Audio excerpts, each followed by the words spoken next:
When was it that you met Jonas the very first time? I can't remember.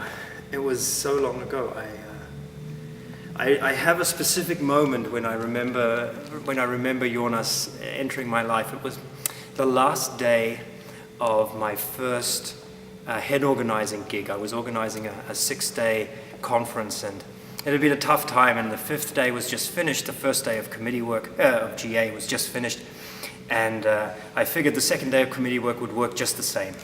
And so I was very, very relaxed, and I woke up in the morning at 8:15, and it was strange because we'd agreed on having a wake-up call at 7:30, and I turned around. I was lying in a bunk bed, and I turned around to the other bunk bed where Jonas was lying. His head was almost close to mine, and I looked at Jonas and said, "Jonas, aren't you supposed to be doing the wake-up call?" He turns around slowly, looks at me and says, "Yeah, I must have forgotten." And it took 15 seconds for me out of my boxer shorts to be doing wake-up calls. We were 45 minutes late. So that is my first memory, is Jonas turning around, looking at me and saying, "Yeah, I just simply missed the wake-up call by 45 minutes.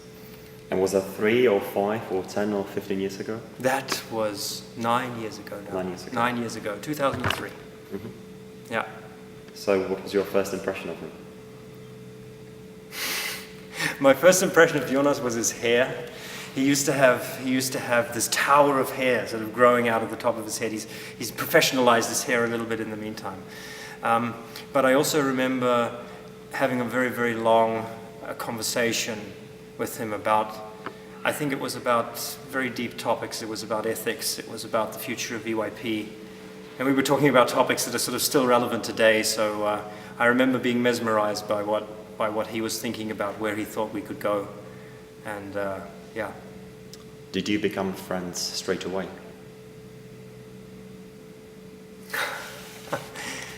I'm not sure. I think we did, but we talked about it many years later, and I remember in 2005 talking about this issue to him, and it's like, when did we decide to become friends? And we never found out when that moment was. It was just something that happened. And in 2005 we definitely were, but I would say there wasn't a specific moment. I'd probably also say that it was a process that couldn't be stopped either. There was never a moment where we would have thought, no, this isn't going to happen. So it was a process rather than a moment? Yes, absolutely, absolutely. There was this distinct moment when we agreed, yes, we've been friends for a long time, but that was long after we had decided to be friends, yes. It seems to me that you have many, many good memories of Jonas.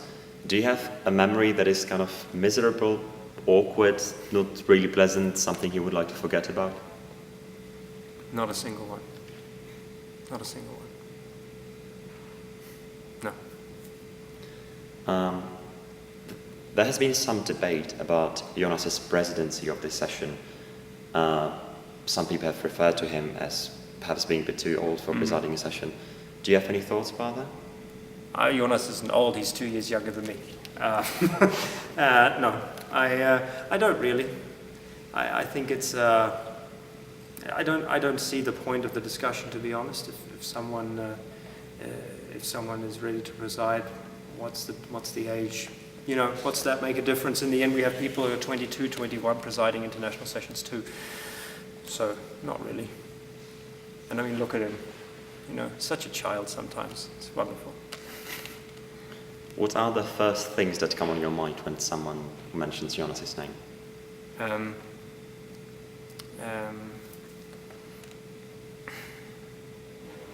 Probably, well, the first thing is my thankfulness. The first thing I think of when I think of Jonas is being thankful for the things that he's shared and he's given to me. I guess the second thing is, has he touched you too? How is, you know, and then we would, you know, anybody mentioning Jonas's name ends up in a discussion with me about what has Jonas done with you and what has Jonas done with me. And I guess if I had to put Jonas in one word, it'd just be this facial expression when he's listening to you. He just smiles at you and looks right through your eyes into your soul.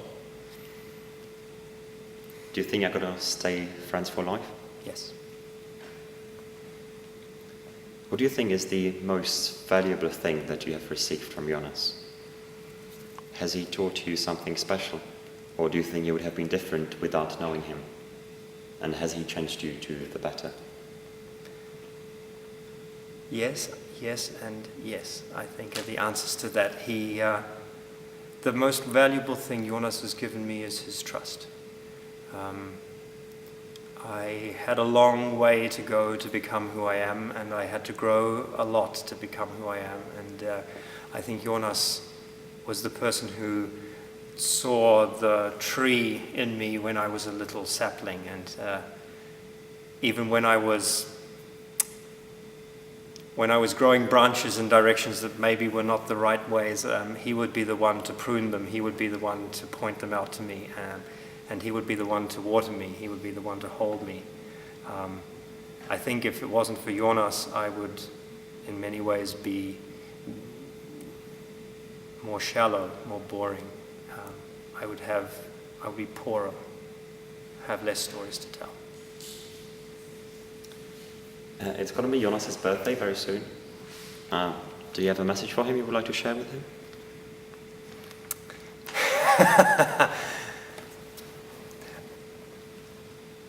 Yes, I do. But actually, that's a message I'm going to share with him.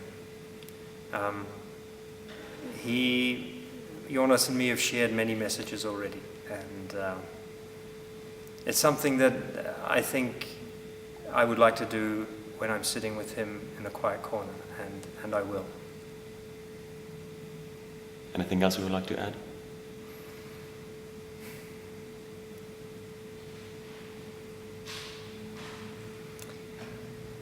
I think you've been very brave.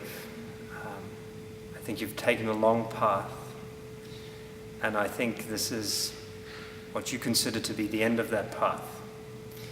But if you look at the people around you, you'll realize that actually this can also simply be the beginning of a completely new path. I wish, Jonas, that you would not consider this to be the end of this journey, and that you would continue this journey with me and with the other people in EYP. Thank you very much indeed.